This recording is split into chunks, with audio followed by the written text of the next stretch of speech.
Here's what's coming up on Strategic Wealth with Matt Dickin. They'll say, Matt, I don't understand what's happening. I can go talk to 3 or 4 or 5 different advisors and get 3 or 4 or 5 completely different opinions. Why is what is happening? Now, there is no right or wrong strategy when it comes to income planning. There's definitely pluses and minuses to whatever strategy that you choose to use. Now, 2 of the most popular strategies.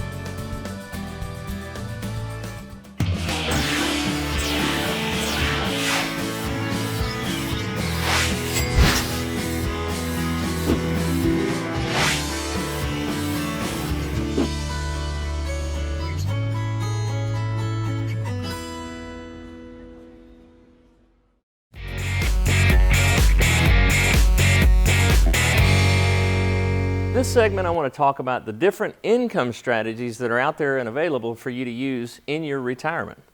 Now, there is no right or wrong strategy when it comes to income planning. There's definitely pluses and minuses to whatever strategy that you choose to use. Now, 2 of the most popular strategies that are out there is going to be the annuity strategy and then the interest and dividend strategy. Now, these income plans are becoming more and more important right now because pensions have pretty much gone away. Now, if we were looking 10 or 20 years ago, then this was just kind of gravy to add on to your income plan. But now that pensions are almost out of the equation, for those lucky few that still have them, that's fantastic. This is just an additional income for you. But for those of you that don't have that pension plan, it's so important to make sure that your retirement income plan is strong. So let's compare the 2 of the most popular ones and look at some of the pluses and minuses of each. So when we talk about annuities are guaranteed income that will last a lifetime. So they work very much like a pension in the fact that it doesn't matter if you live 30 or 40 years in retirement, you have no risk of outliving your portfolio. So when it comes to income guarantee, annuities have a yes. When it comes to interest and dividends, now this could be a portfolio that's comprised of preferred stocks, or you could even be using bonds for this type of income. There's not going to be a guarantee there. So when the market is doing well, then you're doing well also. When the market starts to fall, then you could potentially suffer some losses or even have to lower your income. When it comes to interest income off of bonds, things of that nature, that's going to be highly interest rate sensitive. So the income guarantee on the interest dividends is going to be a no. The next one, so principal protection. As far as annuities go, they're completely protected. So, depending on the type of annuity that you use. There are some annuities that are going up and down with the market, but the ones that you would use most efficiently for your income plan are going to be protected from downside. So this is going to be a yes here. With interest and dividends, again, the market is going to determine what type of income that you have, and it's also going to determine the principal that you have left in the account. So this is going to be a no here for interest and dividends. Now, flexibility.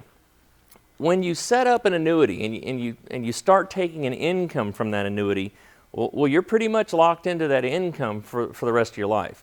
Now, you do have access to a percentage or a little more than what you're taking income-wise, but then that's going to affect you going forward for the rest of your life. So when it comes to flexibility with annuities, I would put a no there. They're not real flexible. Where the interest and dividends, you have all the flexibility you'd like. So if you wanted to go in and pull out more money or you needed to increase your income, then you could potentially take more risk. But remember, you don't have any guarantees there and there's no principal protection. So with more risk could potentially mean more loss. So although it is flexible, you have to be a little bit careful when you're in retirement. Now, when it comes to market loss and impact, with the annuity strategy, it doesn't matter. So when the market starts to fall, of course, you don't like it, but it's not going to affect your income in the least. So the market loss or impact on your income, there's not going to be any at all. So no impact. With the interest and dividend strategy now, you're gonna feel that. So if we start to see substantial loss in the market, like a year, let's look at back in 2008 when the market was down 40+%, well then it's likely that your income was affected as well, or the dividend income especially that you were taking off your investments. So there's going to be a yes, so it's going to be impacted. So if you have questions about which one of these strategies is going to fit you the best throughout your retirement, please feel free to call our office and or visit our website. When you have confidence in your retirement future, you can live the life you've always imagined. Because of planning, you now have time to reflect on the wonderful memories of your life.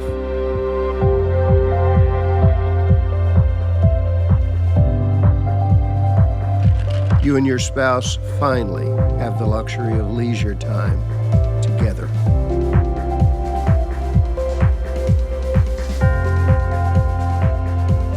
To spend fun times with your grandkids, sharing the joy of their excitement about life.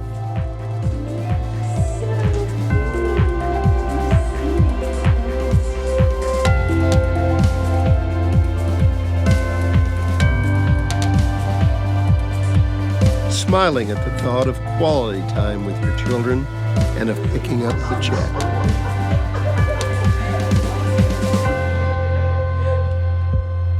At last, you have time to breathe and rekindle the love of your life.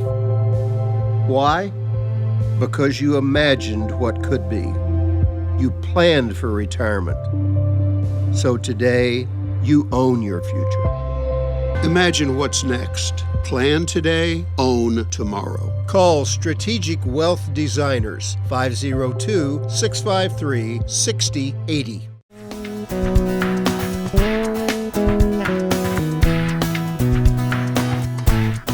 On this week's segment of Strategic Wealth University, we're going to be looking at a concept that we use called the brokerage triad.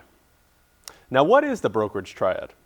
The brokerage triad is a triangle philosophy of a managed money portfolio and what its objective or the managed money portfolio's objective should be for someone who is near or in retirement. Now, a managed money portfolio is a custom tailored portfolio with all different types of investments to fully capture the growth potential of the investing world. Now, with our portfolio management, the brokerage triad acts as a largely governing principle. Now, the brokerage triad is named for its shape, the triangle. The triangle is geometrically the strongest shape, and no one side is more important than the other. All three sides must have the same size, or in this instance, the same amount of importance must be maintained in order to keep the triangle or triad together. Now, the bottom side is safety. For structuring portfolios, safety comes first. In order to successfully build a portfolio, safety has to be included. Now, how do we create safety? We can increase safety or reduce risk by diversifying where our investments are in the market. But that reduces risk. It doesn't eliminate it. How do we eliminate being on the bad end of a nasty stock market correction? A stop loss can be an effective remedy, and for our in-house portfolios that we do have stop losses. Now, to simply explain a stop loss, once the price of a stock gets to a certain point, the investment is sold out immediately to avoid riding the roller coaster of a market correction. Now, this is the bottom of our triad, and it acts as our anchor.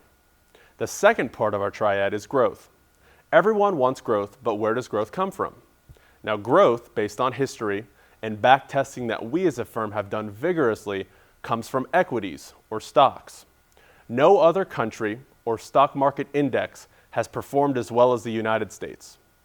Now, with the growth potential of an emerging or developing market and the institutions and infrastructures of a developed world, we can potentially find great upside in the market. Now, this represents one side of the brokerage triad. The other and third side represents asset allocation. Now, we will go over the concept of asset allocation kind of on a high level. Now, asset allocation is simply defined as where each individual investment is located in the portfolio and what percentage it represents. Asset allocation is the most important part of building a successful long-term portfolio. Putting all three of those sides together, we then capture our brokerage triad with safety on the bottom and growth and asset allocation on the other sides.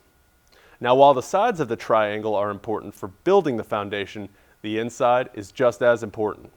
Inside of our brokerage triad is one concept, and that's investment principles. Without disciplined principles, a portfolio can crumble. Inconsistent decisions can be detrimental to a portfolio, and having a clear devised plan is an imperative. Anyone working with a financial professional should definitely have heard some example of these three things and how they work together. This is something that we see to be a vital part in all of our in-house portfolio management and must be centralized around your portfolio management. Now, if you would like more information on the brokerage triad or Strategic Wealth Designers in-house managed portfolios, please give our office a call or feel free to check us out on the website. Thanks again for tuning in to today's show. I have to tell you, Dustin and I have been receiving more calls than normal lately from folks like you because people are concerned with what's happening lately in the stock market. They've simply heard from their stockbrokers to stay the course, don't be concerned, but we're definitely seeing a reason to get a second opinion. Now, a lot of that comes down to having a plan. Yeah, unfortunately, we've seen a majority of cases lately that people have done a great job saving for retirement, but they and their advisor don't really have a plan as to how to structure their portfolio in retirement. Yeah, this is especially the case when it comes down to structuring their portfolio for income. Studies today show that if you remain in the typical balanced portfolio, the appropriate withdrawal rate is 2.7%. So if you had $1 million, that's only $27,000 per year that you should be drawing in retirement. That just seems crazy. Yeah. When we're structuring a portfolio during retirement, you're looking at closer to 5 or 6% withdrawals throughout retirement. That's why we encourage you to give us a call for a complete retirement review. Yeah, we can take a look at your current portfolio structure and let you know what kind of yield you're accruing, let you know what kind of risk you're taking, and much, much more. We'll spend some time talking to you about how to appropriately structure a portfolio during your retirement to generate an income where you don't have to lose sleep when the market isn't cooperating. We also can't stress tax planning enough. A majority of people have saved for retirement, have their assets in retirement plans such as IRAs, 401ks, and etc. And guess what? During retirement, these are your most highly taxed assets.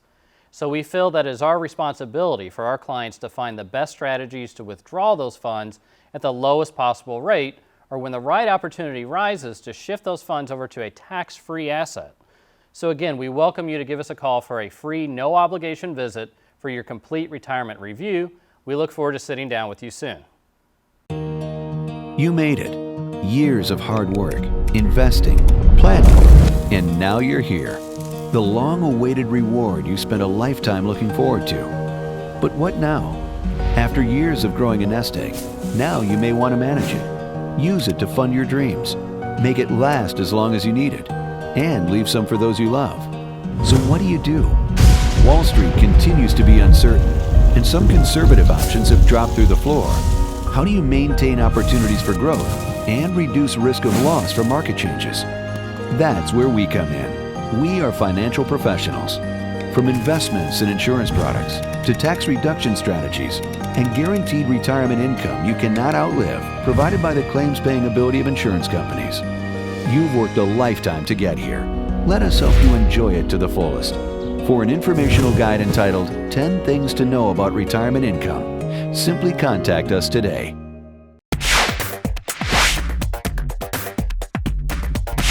When meeting with individuals or couples, quite often in the office, a question that'll come up is something that relates to wills or trusts, estate planning, really in general.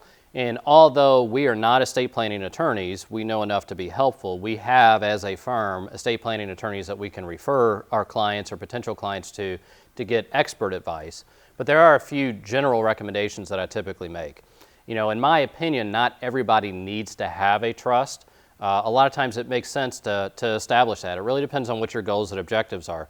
If you have a pretty simple situation, whereas you were married to the same spouse, there's no mixed kids within the relationship from previous marriages, if all of your property is owned within one state or two states, something of that nature, then a lot of times a will can be good enough. What you have to understand is what the will does is at your death or demise, it will basically distribute your assets. So it tells who you want to get what. What a trust can allow you to do, however, is to kind of control the money from the grave. You can kind of set certain restrictions or parameters. If your kids are really young or don't really manage money very well, if something were to happen to you, you don't necessarily want them to inherit a large sum of money, they might not make the best decisions with it, then sometimes a trust can come into play and make a lot of sense. Same thing if you have multiple marriages or children with different spouses or previous spouses, or again, property spread out in multiple states, then each state's going to have some laws that are going to be a little different, and again, maybe the trust makes sense. So it really comes down to each individual situation. One thing that we always do recommend, however, is that everybody at least has a will and maybe a living trust, somebody that has power of attorney to you if you're unable to sign certain things, or maybe if you're incapacitated in some sort of a coma or something of that nature. You want somebody to be able to sign things, and obviously a living will help your family make some pretty tough decisions if that scenario were to ever come about. If you live in the state of Kentucky, however, we definitely recommend get a will as quickly as you possibly can. Again, each state is a little different on how they handle estates when someone passes away. And what the residents of Kentucky need to understand is that if you do not have a will, the state will provide you with a will. So actually everybody in the state of Kentucky has a will, just if you haven't written one for yourself, when you pass away, the state will give you theirs. And you don't have to read this will, but I have, and if you were to take a look at it, it's really nothing that anybody would ever want. A lot of times individuals think, well, I'm married, I don't have much, or what I do have is just going to pass on to my surviving spouse or my kids. And you would think that that would be the case, but that doesn't always work that way, at least here in this state. If you were to pass away, actually your brothers and sisters could maybe inherit part of your estate. Not all of it will necessarily go to your surviving spouse. So the way that you can avoid these types of problems, because that's not what most people want, the way that you can avoid that type of a problem or scenario is just get your own will. And again, you can download some things off the internet. You can go to some places that are fairly inexpensive. This is an area where, again, we're not estate planning attorneys, but I kind of believe sometimes you get what you pay for. You can use those lower cost options, and maybe it'll work out okay, but I would recommend go sit down and talk to a professional. Those individuals then can help out. If you were to pass away, they're going to know what you wanted, what was intended. They can keep you up to date with any changes that come along, because the laws and the rules are always changing.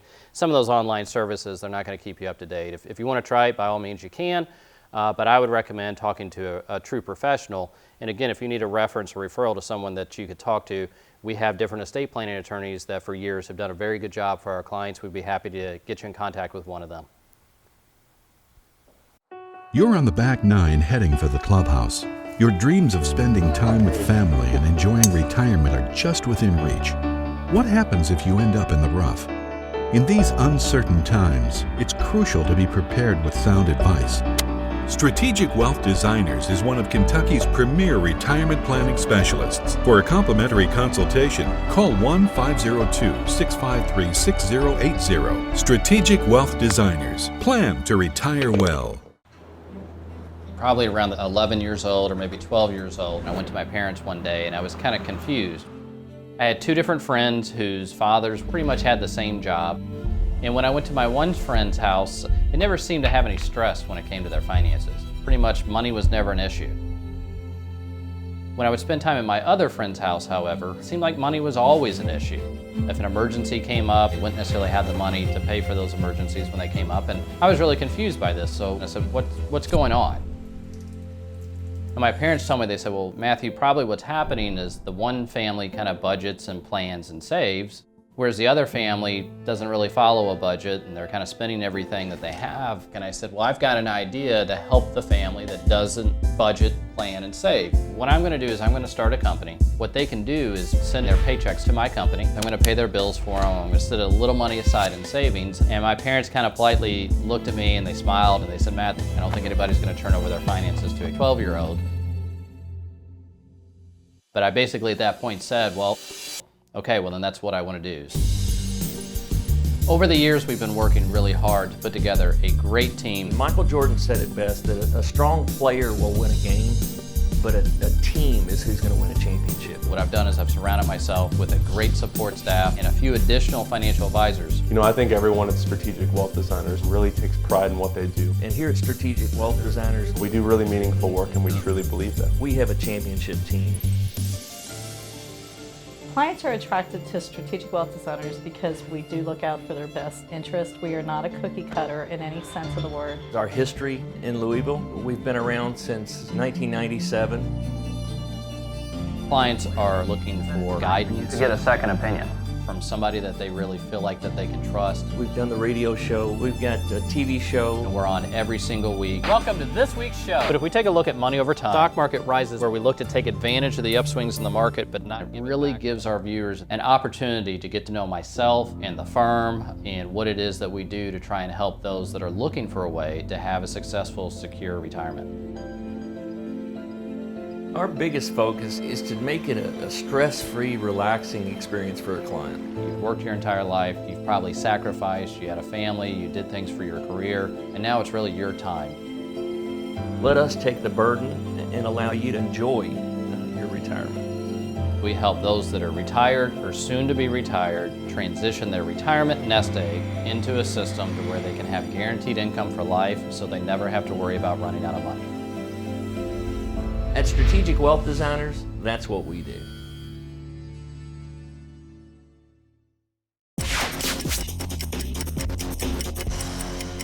So guys, let's talk for a moment a little bit about the three competing investment worlds that we sometimes will educate our clients about. One of the questions I get often from individuals when I meet with them in the office is they'll say, Matt, I don't understand what's happening. I can go talk to 3 or 4 or 5 different advisors and get 3 or 4 or 5 completely different opinions. Why is that? What is happening? So you want to take a moment and talk about the 3 different investment worlds? Yeah, that's a great question. And typically what happens is if somebody goes down to the bank, they're going to be recommended things that the bank has to offer. If they go talk to the brokerage house, they're probably going to get recommended stocks, bonds, mutual funds. So whoever they're going to see, insurance guy, whoever they're seeing, they're going to recommend only the products that they have to sell. Mm-hmm. So it's always important for someone to work with a fiduciary or someone that has all of those tools at their disposal, mm-hmm. so that if you're trying to produce guaranteed income, you can use some insurance products, or if you're using one for some liquidity, you may use the bank. So mm-hmm. you just got to make sure that the tool you're using matches up to the goal you have. But I thought, Jordan, that all advisors were basically created equal, right? We all have to do what's best for our clients. We all have basically the same tools in our toolbox. So why is it that, again, maybe sometimes the investment advice is a little different? Like, let's say if we have somebody that can, sell you stocks or bonds or insurance products, why is it that there's so many different opinions out there? Matt, that's a great question. And there's really 2 different types of financial advisors. There's a suitability type of advisor who their investment decisions are what's suitable, but is that in the best moral, ethical, and legal interest of the client? And that's what a fiduciary is. They have the 100% best interest in mind for you, and their ultimate goal is to help you. But isn't every advisor you talk to going to do what's in your best interest? No, suitability, what he was talking about, is it's in their best interest to help whoever they work for. So their job is to sell whatever product their boss is pushing, or whatever product their company is pushing. Yeah, you're not talking about quotas, are you? I mean, really, that's kind of the way it works. So with that suitability standard, that's really what's going on. Where a fiduciary, he like Jordan said, he morally, legally, and ethically has to recommend only what's in their best interest. Yeah. So obviously the fiduciary standard is what we recommend those that are retired or soon to be retired. Those types of advisors we recommend that they work with. And the penalties are really different as well, mm-hmm. for the advisor. Yeah. Meaning, so if you work with someone that just has to work under a suitability standard, you could pretty much make the argument that almost anything that we just mentioned, stocks or bonds or CD, I mean, you can almost make an argument that all of that could be suitable for somebody, right? But do we think that somebody that's 78 years old and is retired, is it really in their best interest to have small cap stocks in their portfolio, right? So if a fiduciary, someone like ourselves, were to recommend to a 78-year-old to have small cap stocks in their portfolio, there's a really good chance that we would pay some pretty high penalties, maybe fines or sanctions, suspensions. If it's serious enough, we could obviously lose our license. And if it was really serious, in some cases, advisors can go to jail when you have to act as a fiduciary and when you don't do that. So you typically have these 3 different investment worlds. You can have both fiduciaries and those that have a suitability standard. You can find them in each of these 3 different worlds. Whether it's a bank or a stock brokerage firm or an insurance company, sometimes the advisor may be a fiduciary and sometimes they may not. So what are some things that you recommend as far as how do individuals find out, if the advisor has to do what's in their best interest. They're all going to say they're going to do what's in their best interest, but how do you know you're working with somebody that by law has to? There's two things to really narrow it down quickly. Number one, ask, are you a fiduciary? I mean, they would have to answer whether or not they follow the fiduciary standard. The second thing is, if you flip over their business card, it'll either say so-and-so is a registered investment advisor, or it'll say they're a registered representative of XYZ broker-dealer. Or maybe even their website as well. Sometimes you can find that info. If you don't want to wait till you get their actual business card, you can sometimes look at the website or other types of marketing materials, things like that. So, Jordan, when you meet with individuals in the office, is there really maybe one of these three different investment worlds that you prefer more often than not, or are you kind of a one-trick pony, or do you typically like to operate in all three? I like to operate in all three. There's not a one-size-fits-all hat. There's no cookie-cutter approach. So really, we have to do what's best for the client. And that sometimes can be the first world, the bank world. That sometimes can be the broker, kind of securities world. And that sometimes can also be the insurance world. Yeah, so I think really as individuals get more and more educated about these types of subjects, the real important point we're trying to make here today is to make sure that you work with somebody that can operate in all three of these different worlds. Like Dustin was talking about earlier, if you have somebody that only has an insurance license, well, then obviously they're going to think insurance and annuities are always going to be the best fit. If you have somebody that only has a securities license, well, then they're going to think stocks, bonds, and mutual funds are the end-all be-all for everything. And all those different investment options may be appropriate for certain people at certain stages of their lives. It's usually better to work with someone that has the ability to work with any of those three different worlds. Right now, the banks really aren't too competitive with where interest rates are, but we know that'll change eventually. And when it does, you want to be working with somebody that has the ability to offer those types of strategies and options as well. Right. So thanks again for watching this week's show. If you have any questions about what we're discussing here on the couch today or anything that you've seen on the show, feel free to give us a call at the office and or visit our website. As always, tune in again next week. We'll be here at the same time, same place. And remember that retirement planning is a journey, not a destination. We'll see you here next week.